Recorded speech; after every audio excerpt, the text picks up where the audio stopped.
ఓయూలో CM Revanth Reddy ఉగ్రరూపం. మానవ రూపంలో మృగాలున్నాయి.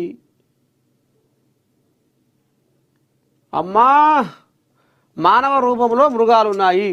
అవి ఫామ్ హౌస్లోనే తిరుగుతున్నాయి. పోరాటాల పురిటిగడ్డ ఓయూ. ఆక్స్ఫర్డ్ స్థాయిలో ఓయూను తీర్చిదిద్దుతాం. అవసరమైతే 1000 కోట్లు ఇస్తా, మళ్ళీ వస్తా. కోదండరాంపై కుట్రలు చేశారు, మళ్ళీ ఎమ్మెల్సీగా పంపుతా. తెలంగాణకు ఉస్మానియా యూనివర్సిటీ ప్రత్యామ్నాయ పదమని ముఖ్యమంత్రి రేవంత్ రెడ్డి అభివర్ణించారు. అలాంటి ఉస్మానియా యూనివర్సిటీకి ఎంతో చరిత్ర ఉందన్నారు.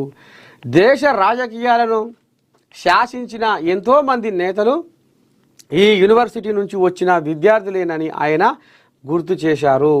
మాజీ ప్రధాని పివి నరసింహారావు, కేంద్ర మాజీ మంత్రి జైపాల్ రెడ్డి, మాజీ సీఎం మర్రి చెన్నారెడ్డి తదితరులంతా ఈ యూనివర్సిటీ విద్యార్థులేనని ఆయన సోదరణంగా వివరించారు. మొత్తానికి ఇక నిన్న ఉస్మానియా విద్యార్థుల మొకాన చిరునవ్వులు చిందించేలా మాట్లాడుకొచ్చిండు. ఇక రేపు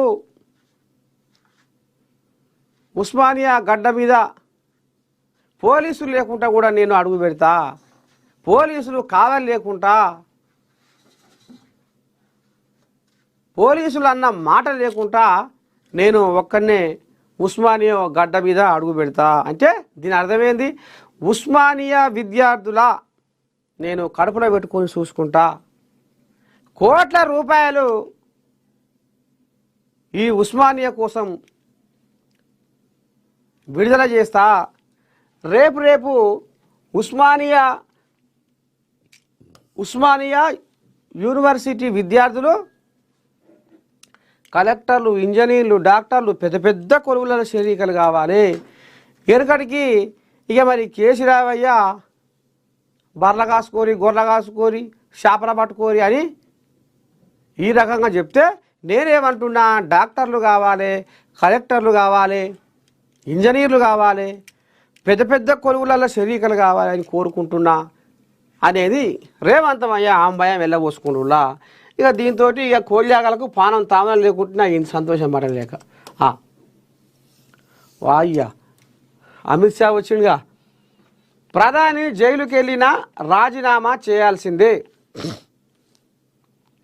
అరెస్ట్ అయిన 30 రోజుల్లో బెయిల్ రాకుంటే రిజైన్ తప్పనిసరి. ప్రధాని, సీఎం సహా అందరికీ ఒకే నిబంధన అమలు చేస్తా.